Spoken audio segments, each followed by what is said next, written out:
Hello friends, welcome to defence matrix. तो जैसा कि हम जानते हैं 8 अक्टूबर को इंडियन एयरफोर्स द्वारा एयरफोर्स डे बनाया जाता है और इसके पहले हमारे एयर चीफ मार्शल द्वारा राष्ट्र को संबोधन किया जाता है, जिसके अंतर्गत वो इंडियन एयरफोर्स की फ्यूचर प्लान्स को, प्रोग्रेस को डिस्कस करते हैं। तो काफ़ी इंटरेस्टिंग अपडेट्स उस डिस्कशन से निकलकर सामने आते हैं और इस डिस्कशन से पहले ही एएनआई द्वारा उन इम्पोर्टेंट पॉइंट्स को डिस्कस किया गया है जो कि हमारे एयर चीफ मार्शल की स्पीच का हिस्सा होने वाले हैं। तो आज की इस वीडियो में हम उन्हीं इम्पोर्टेंट पॉइंट्स को डिस्कस करेंगे। तो इस डिस्कशन में मेनली फोकस किया जाएगा कि कैसे इंडियन एयरफोर्स इंडिजिनस वेपन्स पर ही रिलायबिलिटी रखना चाहती है और इन्हीं के डेवलपमेंट पर अपना पूरा सपोर्ट सामने रखती है।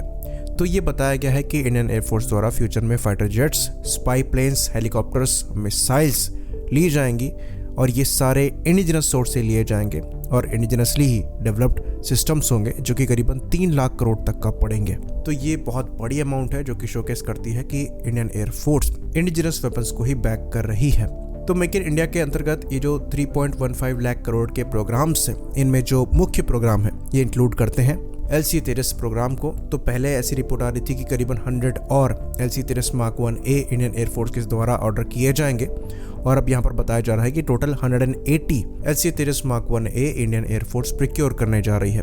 तो 83 13 Mark 1A के ऑर्डर पहले ही दिए जा चुके हैं। अब ऐसा कहा जाता है कि 97 और एयरक्राफ्ट के यहाँ पर ऑर्डर दिए जाएंगे। तो ये सबसे बड़ा प्रोग्राम होगा और कहा जाता है कि करीबन 1.2 लाख करोड़ की ये डील होगी और इसको ऐसा मानकर चला जा रहा है कि बहुत जल्द ही रक्षा मंत्री द्वारा क्लियर किया जा सकता है इंडियन एयरफोर्स की प्रिक्योरमेंट के लिए।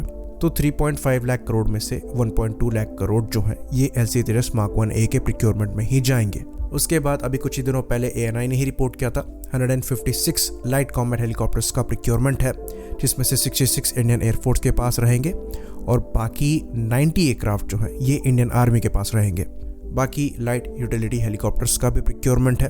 कहा यह जाता है कि इंडियन एयरफोर्स ये प्लेटफॉर्म भी 60 के ऊपर ले सकती है, वहीं इंडियन आर्मी इन प्लेटफॉर्म्स को 100 के ऊपर लेने पर विचार कर रही है। बाकी सुपर सुखोई अपग्रेड की भी यहाँ पर बात कही गई है। ऐसा कहा गया है कि करीबन 65,000 करोड़ का ये प्रोग्राम रहेगा। तो ये बैचेस में होगा, जिसमें पहले 90 एयरक्राफ्ट को अपग्रेड किया जाएगा और उसके बाद बचे एयरक्राफ्ट्स को अपग्रेड किया जाएगा।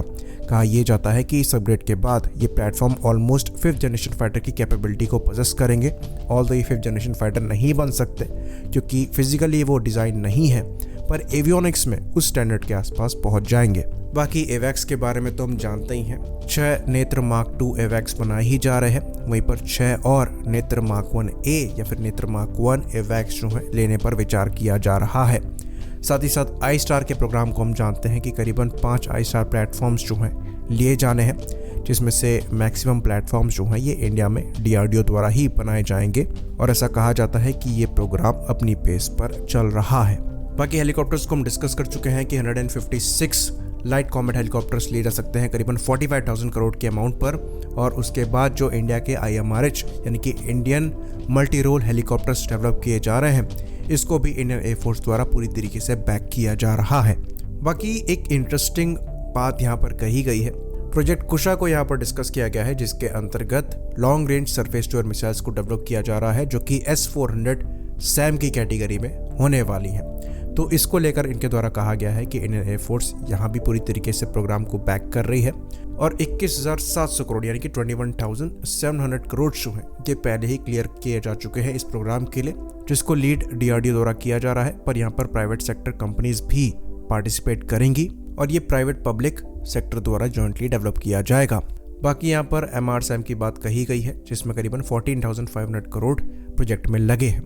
बाकी इंडियन एयरफोर्स द्वारा वेट किया जा रहा है 7,500 crore close in weapon system के प्रोजेक्ट की क्लियरेंस का, जिसको प्राइवेट सेक्टर कंपनीज द्वारा डेवलप किया जाएगा। बाकी प्रलय बैलिस्टिक मिसाइल्स जो हैं ये भी इंडियन एयरफोर्स को मिलेंगी और इसको भी एयरफोर्स द्वारा प्रिक्योर किया जाएगा। फिर C295 को भी डिस्कस किया गया है, जो कि इंडियन एयरफोर्स द्वारा रिसीव किया जाना चालू हो चुके हैं और इंडिया में ही ये एयरक्राफ्ट बनाए जाएंगे टाटा ग्रुप द्वारा।